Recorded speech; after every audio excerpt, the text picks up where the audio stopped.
సిద్దిపేట జిల్లా మర్కుక్ మండలం పాములపర్తిలో ఇటీవల బీజేపీ రాష్ట్ర కౌన్సిల్ సభ్యులుగా ఎన్నికైన సీనియర్ బీజేపీ నాయకులు సింగం సత్తయ్యకు ఆదివారం మర్కుక్ మండల బీజేపీ అధ్యక్షులు సాయిరెడ్డి రామరెడ్డి ఆధ్వర్యంలో ఘనంగా సన్మానించారు. ఈ సందర్భంగా సాయిరెడ్డి రామరెడ్డి మాట్లాడుతూ బీజేపీ రాష్ట్ర కౌన్సిల్ సభ్యులుగా ఎన్నికైన సింగం సత్తయ్యకు చిరు సన్మానం చేయడం జరిగిందని, పార్టీ కోసం కష్టపడే ప్రతి ఒక్కరికి సముచిత స్థానం ఉంటుందని అన్నారు.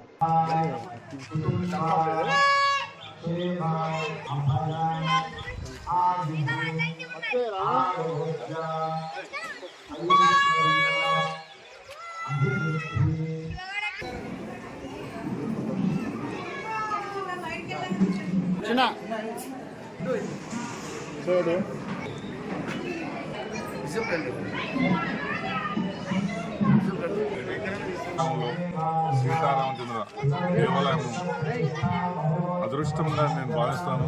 మా అందరూ, మా సోదరులు రామరెడ్డి గారు, మరి మహేష్ గారు, మరి రమేష్ రెడ్డి గారు, నరేష్ గారు, అందరికీ కూడా నా హృదయపూర్వక నమస్కారాలు. ఎంతో సంతోషంగా ఉన్నది ఈరోజు ఇక్కడికి వచ్చాను. నాకు కూడా ఈ పదవి వచ్చుడు మా ఎంపీ రఘునందన గారికి, ఇట రాజేంద్రన్న గారికి, మా కార్యకర్తలకు అందరికీ నా హృదయపూర్వక నమస్కారాలు. సీతారామచంద్ర స్వామి దేవాలయం అందరికీ కూడా అయోధ్య రాముల వారికి అనుగ్రహం ఉండాలని. సుదర్శన చక్ర శిఖర ప్రతిష్ట మహోత్సవం పాములపర్తి గ్రామంలో జరుగుతున్న సందర్భంగా మా యొక్క సింగం సత్తన్న బీజేపీ పార్టీ రాష్ట్ర కౌన్సిలర్ మెంబరు వచ్చి దర్శనం చేసుకోవడం జరిగింది. అన్నగారు ఇక్కడికి వచ్చినందుకు మాకు చాలా సంతోషంగా ఉంది.